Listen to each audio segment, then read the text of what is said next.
हाँ जी, नमस्कार फ्रेंड्स। सुधार एजुकेटर के इस यूट्यूब प्लेटफॉर्म में एक बार फिर से आपका स्वागत है। तो आज मैं इंग्लिश का एक बेहतरीन टॉपिक जो हर एग्ज़ाम के लिए इम्पोर्टेंट रहता है, वन वर्ड सब्स्टिट्यूशन, वो मैं स्टार्ट करने जा रहा हूँ। ठीक है, तो इसमें मैंने लगभग 10 क्वेश्चन लिए हैं, जो टोटल 4 ऑप्शन को मिला के हम 40 कवर करने वाले हैं। मैं हर एक ऑप्शन का आपको मीनिंग बताऊँगा और उसी हिसाब से आपको याद भी रखना है। ठीक है, ये मोस्ट इम्पोर्टेंट है। मैंने एसएससी और आईबीपीएस के जितने भी एग्ज़ाम हैं और कुछ स्टेट लेवल के एग्ज़ाम हैं, उनमें से मैंने उठाए हैं। ठीक है, तो इन पर ध्यान दीजिएगा और धीरे धीरे इनको समझने की कोशिश कीजिएगा और नोट्स जो है इनके साथ साथ बनाते रहिएगा, ताकि फ्यूचर में जब आपको ज़रूरत पड़े तब आप उनको रिवाइज़ कर सकें। ठीक है, तो ज़्यादा टाइम नहीं लेते हुए चलिए शुरू करते हैं। फर्स्ट क्वेश्चन क्या कह रहा है? Feeling inside you which tells you what is right and what is wrong. ये क्या कह रहा है? मन की एक ऐसी भावना जो हमें बताए कि क्या सही है और क्या गलत है, इसे हम बोलते हैं कंसाइंस। क्या बोलते हैं? कंसाइंस। ये याद रखना, इसे बोलते हैं हम कंसाइंस। ठीक है, कंसाइंस मतलब कौन साइंस। साइंस बोल लीजिए, साइंस भी एक तरह की स्टडी होती है, उसी तरह के इसे याद रखिए कि कौन साइंस जो होती है वो हमें बताती है कि क्या चीज़ गलत है, क्या चीज़ सही है। तो साइंस से इसको याद रखें। साइंस हमें बताता है क्या चीज़ अच्छी है, क्या चीज़ बुरी है। ठीक है, होप सो आपको ये समझ में आया होगा और ये बहुत ही इम्पोर्टेंट है, याद रखिएगा। चलिए, consciousness. What do you mean by consciousness? Consciousness होता है भैया, वो क्या अनकॉन्शियस हो गया। कई बार आपने फिल्म में सुना होगा या जो सीरियल चलते हैं उनमें बोलता है ना, वो अनकॉन्शियस हो गई, बेहोश हो गई। कॉन्शियसनेस का मतलब होता है होश, होश में रहना। ठीक है, कॉन्शियसनेस का मतलब क्या होता है? होश। फियर का मतलब होता है डर। क्या होता है? डर। एक और यहाँ पे वर्ड आगे आ जाएगा, जैसे फोबिया। फोबिया का मतलब भी होता है डर। जैसे हाइड्रोफोबिया, हाइड्रो का मतलब वाटर, हाइड्रोफोबिया जिसे पानी से डर ले, हल्काया। कुत्ता जब काट लेता है तो वो हल्काया, जिसे रेबिस बोल देते हैं, उसको बोलते हैं हाइड्रोफोबिया नाम की बीमारी। एक आ गया क्लेवरनेसनेस, सॉरी क्लेवरनेस। क्लेवरनेस मतलब होता है चतुरता, चतुराई। ठीक है, क्लेवर लूमड़ी, आपने वो द क्लेवर फॉक्स कहानी पढ़ी होगी बचपन में, सेकंड में या थर्ड में जब भी थे। ठीक है, तो होप सो आपको ये पूरा समझ में आया होगा। चलिए नेक्स्ट देखते हैं। नेक्स्ट क्वेश्चन क्या बोल रहा है? इसी के ऊपर डिपेंडेंट है, इसीलिए मैंने इसको लिया है। Guided by one's sense of duty. ठीक है, जब किसी का सेंस, ठीक है, सेंस मतलब अपनी जो दिमाग की क्षमता है, वो किसी को गाइड करे किसी सेंस के बारे में, किसी चीज़ के बारे में भी क्या हो रहा है। ठीक है, जैसे मैं आपको टच करूँ तो अपने आप पता लगता है भी टच हुआ है। ठीक है, इस तरह का जो गाइड करे सेंस ऑफ ड्यूटी, किसी चीज़ की ड्यूटी को, तो उसे हम बोलते हैं कंसाइंटिसियस। ठीक है, देखो साइंटिसियस ये वर्ड आ रहा है और कौन तो पहले आ गया है, कॉन्साइज से ही बना है कंसाइंटिसियस। ठीक है, जो हमें अच्छे और बुरे का ज्ञान करवाए, उस तरह का। ठीक है, चलिए आगे जो वर्ड है इसके, उनके बारे में हम जानकारी ले लेते हैं थोड़ी सी। मैं आपको उनके बारे में पूरा बता देता हूँ, ध्यान से दीजिएगा। गैगल। ठीक है, गैगल को बोलते हैं group of people, group of people. Disorder, disorderly group of people. Gaggle होता है भीड़। क्या होती है? भीड़। ठीक है, जब दंगे वगैरह होते हैं तब वो आ जाते हैं। ठीक, चलिए जो सी ऑप्शन यहाँ पे सी लिखा हुआ है, ये एमनीशिया है। एमनीशिया, देखो कहीं आप देखे हो कोई दिमागी डॉक्टर आता है उसके अंदर एमनीशिया लिखा होता है। एमनीशिया का मतलब क्या होता है? एमनीशिया का मतलब होता है पार्शियल और total loss of memory. Partial, partial का मतलब होता है थोड़ी बहुत, या फिर total loss of memory. Memory मतलब याद करने की जो क्षमता है, हमारी याद रखने की जो क्षमता है, उसके पार्शियल या टोटल लॉस हो जाए तो उसे हम बोलते हैं एमनीशिया। बहुत इंपॉर्टेंट है भी, एमनीशिया भी याद रखना, गैगल भी याद रखना, बहुत बहुत इंपॉर्टेंट है। और आगे है सर्क्यूमवेंट। देखो सर्क्यूम स्टांस मतलब जो गोल गोल उसका हम निकालते हैं उसे सर्क्यूम स्टांस बोलते हैं। सर्क्यूमवेंट, वेंट मतलब गो, वेंट गोन, उस तरह से याद रखना, इसके बार बार घूम रहा है। यानी कि फाइंड ए वे अराउंड, इसका मतलब क्या होता है? Find a way around, find a way around मतलब रास्ता खोजना। ओके, होप सो आपको ये समझ में आए होंगे चारों के चारों। 4 और 4 मैंने आपको 8 करवा दिए हैं। 8 में से काफ़ी सारे बहुत ज़्यादा इंपॉर्टेंट है, इसमें से एमनीशिया और गैगल मोस्ट इंपॉर्टेंट है, याद रखना जी। ओके, ये 2 बहुत इंपॉर्टेंट है, याद रखिएगा। चलिए नेक्स्ट चलते हैं। हाँ जी, बहुत बहुत इंपॉर्टेंट, ग्रुप ऑफ गर्ल्स क्या कहते हैं? ग्रुप ऑफ गर्ल्स को बोलते हैं वेवी। क्या बोलते हैं? वेवी। ग्रुप ऑफ गर्ल्स को बोलते हैं वेवी, याद रखना, वेवी। क्या बोलते हैं? वेवी। दोबारा बोलिए, क्या बोलते हैं? वेवी। अब देखिए ध्यान से, जो फर्स्ट वर्ड है मोस्ट इंपॉर्टेंट, बहुत बार पूछा गया है पेपर में, नेल। नेल को याद रखिएगा, बेल से, bell sound of, bell sound of, एक मिनट रुकिएगा, सॉरी।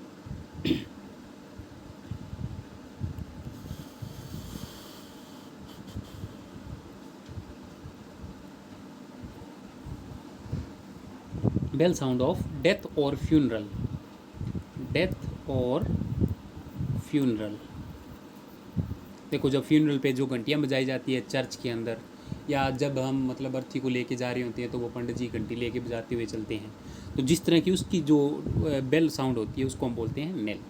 ठीक है, आर्चीव का आपको पता ही है, संभाल के रखना। जैसे कई बार चार्ट को आर्चीव कर देते हो आप, आर्चीव चैट, ये होता है ना आर्चीव, वो आर्चीव वो है, ये आर्चीव चैट संभाल कर किसी चीज़ को रखना।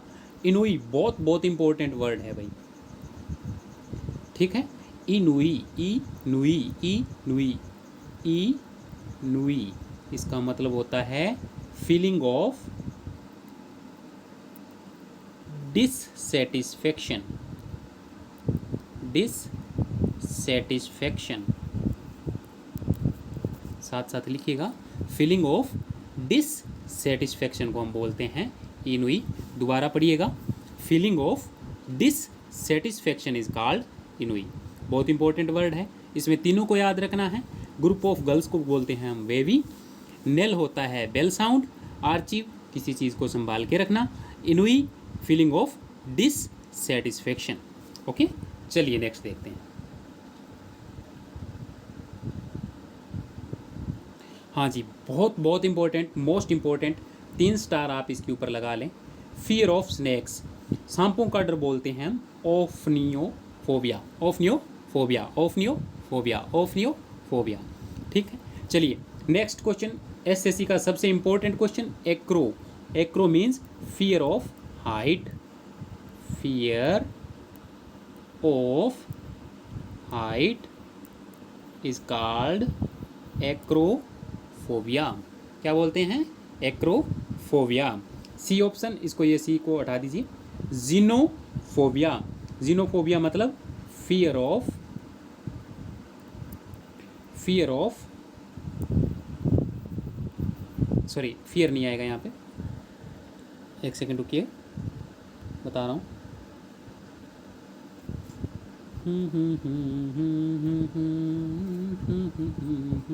हाँ जी, माफ़ कीजिएगा, यहाँ पे आएगा डिसलाइक, डिसलाइक या फिर हेटर्ड मतलब नफरत, hatred of people of other country, other country, other country के जो पीपल होते हैं उनकी जो नफरत होती है उनको हम बोलते हैं जीनोफोबिया। देखो, जीनो का मतलब होता है आदमी, ठीक है, जीनोसाइड। अगर हम जीनोसाइड की बात करें तो बहुत सारे आदमियों का खात्मा जब कर देते हैं तो उनको बोलते हैं जीनोसाइड। अब चलते हैं लास्ट पे, क्लेस्ट्रोफोबिया। देखो क्लेस्ट्रो, क्लेस्ट्रो को क्लस्टर से याद रखें, मतलब एक तरह का कंबाइंड प्लेस, ठीक है, मतलब ये आपको अगर मैं बंद कमरे में रख दूं तो उससे जो आपका डर लगता है उसको हम बोलते हैं क्लेस्ट्रोफोबिया। ठीक है, चारों के चारों वर्ड याद रखना, बहुत ज़्यादा इंपॉर्टेंट है और काफ़ी ज़्यादा बार पूछे गए। एक्रोफोबिया तो बहुत बार पूछा गया है, ठीक है ना। चलिए नेक्स्ट देखते हैं। हाँ जी, फिर अगेन बहुत ज़्यादा इंपॉर्टेंट, बहुत ज़्यादा इंपॉर्टेंट, पढ़िएगा क्या बोल रहा है ये, सीक्रेट और इल्लीगल, सीक्रेट और इल्लीगल मीटिंग। ठीक है, मतलब ऐसी मीटिंग जो सीक्रेट हो या फिर हम बोलें भी इलीगल हो, तो उसे हम क्या बोलते हैं, उसको हम बोलते हैं कन्वेंटिकुलर। कन्वेंटिकुलर, कन्वेंटिकुलर, उसको हम बोलते हैं कन्वेंटिकुलर। ये बात याद रखना, कन्वेंटिकुलर। ठीक है। जो सेवेंथ होता है, ये बहुत इंपॉर्टेंट वर्ड है भाई, इसको याद रखिएगा। इसका मतलब होता है ए लर्न पर्सन, ए लर्न पर्सन, जैसे कोई साइंटिस्ट। ठीक है, इसको साइंटिस्ट से भी आप याद रख सकते हैं, साइंटिस्ट, उनको बोलते हैं हम सेवेंथ। अब एक था गेगल और ये है हेगल। हेगल का मतलब होता है डिस्प्यूट। क्या होता है? डिस्प्यूट।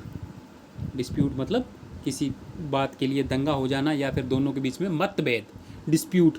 गैगल मतलब जब भीड़ आती है तो मतभेद होता ही होता है, तो गैगल हैगल, इसको इस तरह से याद रखना। कैरी ऑन बहुत बार पेपर में पूछा गया है, कैरी ऑन बहुत बार पेपर में पूछा गया है। इसका मतलब होता है डिकेइंग, डिकेइंग का मतलब ख़त्म हो रहा है, decaying body of animals, body of animals.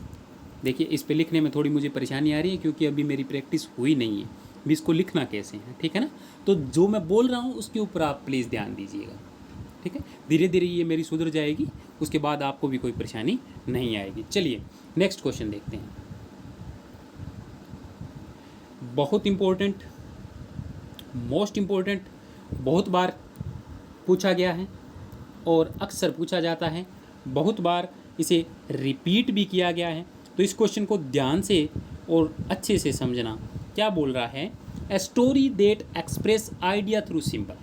ठीक है, एक ऐसी कहानी जिसके अंदर हम सिंबल्स की सहायता से किसी आइडिया को एक्सप्रेस करते हैं, उसका व्याख्यान करते हैं। ठीक है, तो उसको हम बोलते हैं एलेगरी। क्या बोलते हैं? एलेगरी। उसको क्या बोलते हैं? एलेगरी।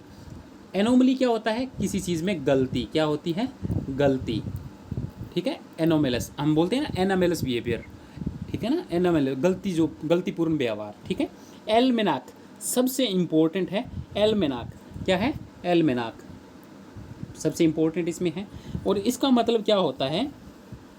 एक ऐसा कैलेंडर जिसके अंदर हम इम्पोर्टेंट डेट्स और डेटा रखते हैं। ठीक है, एलमेनाक क्या होता है? एक कैलेंडर होता है जिसके अंदर इम्पोर्टेंट डेटा और क्या होते हैं, डेट्स होती है। ठीक है। एक्सियम, एक्सियम क्या होती है? एक स्टेटमेंट होती है जो सभी के द्वारा एक्सेप्टेड हो। क्या हो? एक statement universally accepted, statement universally accepted, statement universally accepted मतलब जो सबके द्वारा स्वीकार किया गया हो। ऐसे विचार को हम क्या बोलते हैं? ऐसे आइडिया को हम क्या बोलते हैं? एक्सियोम। ओम जिसमें आ रहा है, ओम, हरि ओम, हरि ओम, हरि ओम सभी के द्वारा स्वीकार किया जाता है, इसको याद रखिए, एक्सियोम के द्वारा। ओके, चलिए नेक्स्ट क्वेश्चन देखते हैं।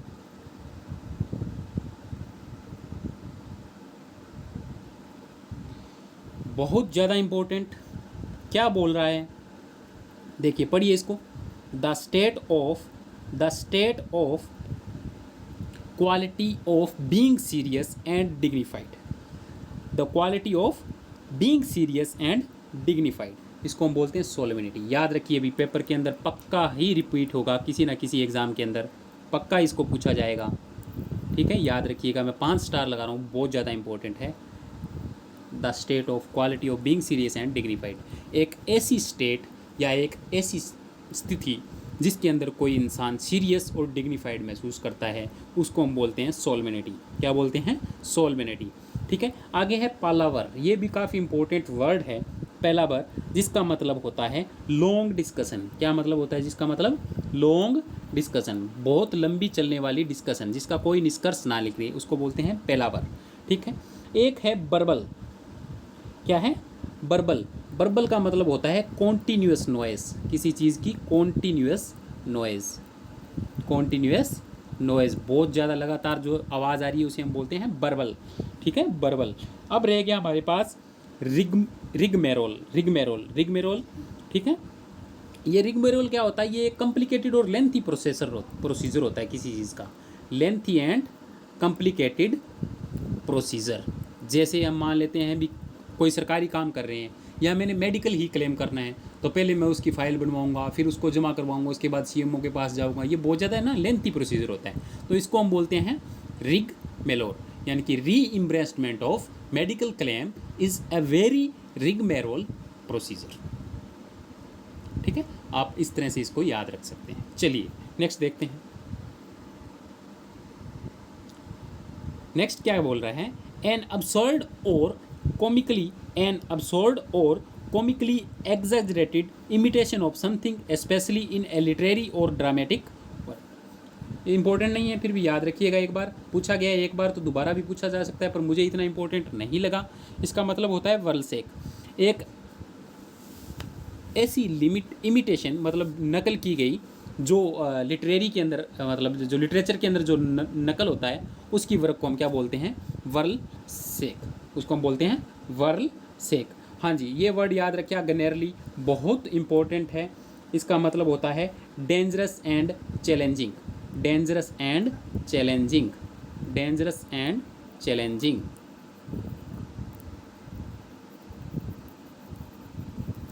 Dangerous and challenging. इसके अंदर एक वर्ड और है RAD, इसका मतलब होता है बहुत अच्छा, एक्सट्रीमली गुड। क्या होता है, एक्सट्रीमली गुड, एक्सट्रीमली गुड। पेस्टिशियो, पेस्टिशियो का मतलब होता है एक आर्ट का वर्क, आर्ट वर्क। क्या होता है ये, आर्ट वर्क। क्या होता है, आर्ट वर्क। ठीक है, आर्ट वर्क होता है। चलिए नेक्स्ट क्वेश्चन देखते हैं। अगर मैंने डाला है तो मेरे ख्याल से 8 ही थे, फिर भी एक बार चेक कर लेते हैं। 9 है। चलिए भाई, हाँ जी, ये भी बहुत बार पूछा गया और सबसे सिंपल क्वेश्चन जो आज का वो यही है। क्या बोल रहा है, हैपनिंग इन 3 ईयर्स, जो 3 साल में एक बार हो उसे हम बोलते हैं ट्राई एनियल। ये फसलों के अंदर होता है। अभी बाई एनियल फसल, एनुअल फसल्स जो साल में 2 बार हो, 1 बार हो, उसे एनुअल बोलते हैं। बाई एनियल का मतलब होता है 2 बार। ठीक है, इस तरह का होता है। 1 मिनट रुकिएगा। हाँ जी, और वर्ड जितने भी हैं इसके अंदर देख लीजिएगा, ये काफ़ी इंपॉर्टेंट है और सबसे सिंपल यही है। ट्राई का मतलब होता है 3, एनियल का मतलब होता है साल, तो 3 साल इसके अंदर आ गया। ठीक है, यह सेस्क्यूसेंटियल, सेस्क्यूसेंटियल का मतलब होता है 150। ठीक है, एनिवर्सरी, ये याद रखना भी बहुत इंपॉर्टेंट है। ये भी 150th एनिवर्सरी को हम बोलते हैं सेस्क्यूसेंटियल। अब देखिए, ये बोलिए टर सेंटिनरी, टर सेंटिनरी, टर सेंटिनरी, टर सेंटिनरी। ठीक है, टर सेंटिनरी का मतलब, टर का मतलब 3 और centenary century, 3 century, 3 century. Tricentennial, tricentennial यानी कि 300 एनिवर्सरी। इन दोनों का मतलब लगभग सेम होता है। चलिए नेक्स्ट देख लेते हैं। अगर मैंने 10th लिया है तो बिल्कुल लिया है। ठीक है, 10th क्वेश्चन के अंदर देखते हैं हम क्या है। Speak or write about in an abusively and disparaging manner. Abusive का मतलब होता है गाली गलौज। क्या होता है, गाली गलौज। ठीक है, तो गाली गलौज की जो भाषा है उसको हम क्या बोलते हैं, ये हमें बताना है। तो इसको हम बोलते हैं विलीफाई। क्या बोलते हैं, विलीफाई।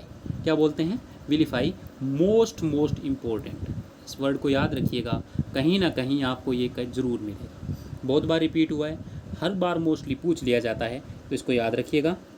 डिग्निफाई, डिग्निटी से बना हुआ वर्ड है, डिग्निटी या डिग्निफाई। इसका मतलब क्या होता है, इम्प्रेसिव। क्या होता है, इम्प्रेसिव, मतलब काफ़ी अच्छा, इम्प्रेसिव होता है। क्रूसीफाई का मतलब क्या होता है, ये याद रखना भाई। क्रूसीफाई, इसको मतलब होता है डेथ सेंटेंस, मतलब किसी को मौत की सज़ा देना, डेथ सेंटेंसमेंट। ठीक है, मौत की सज़ा को बोलते हैं हम क्रूसीफाई। डिग्निफाई का हो ही क्या, सी जो है इसको काट दीजिए। बेसिफाई का मतलब क्या होता है, इसका मतलब होता है basic banana, acid and basic. इसका मतलब होता है बेसिफाई करना, बेसिक से बेसिफाई, मतलब किसी को क्षारीय रूपांतरण कर देना। ठीक है, होप सो आपको ये सारे वर्ड समझ में आएंगे। तो 1 वर्ड सब्स्टिट्यूशन के सबसे इंपॉर्टेंट जो 40 वर्ड थे वो मैंने चूज़ कर करके इसके अंदर लिखे हैं, काफ़ी ज़्यादा इंपॉर्टेंट है। तो आप, अगर आपको ये लेसन मेरा पसंद आ रहा है तो प्लीज़ इसको लाइक करें, सब्सक्राइब करें। ठीक है, और शेयर भी करें। धन्यवाद।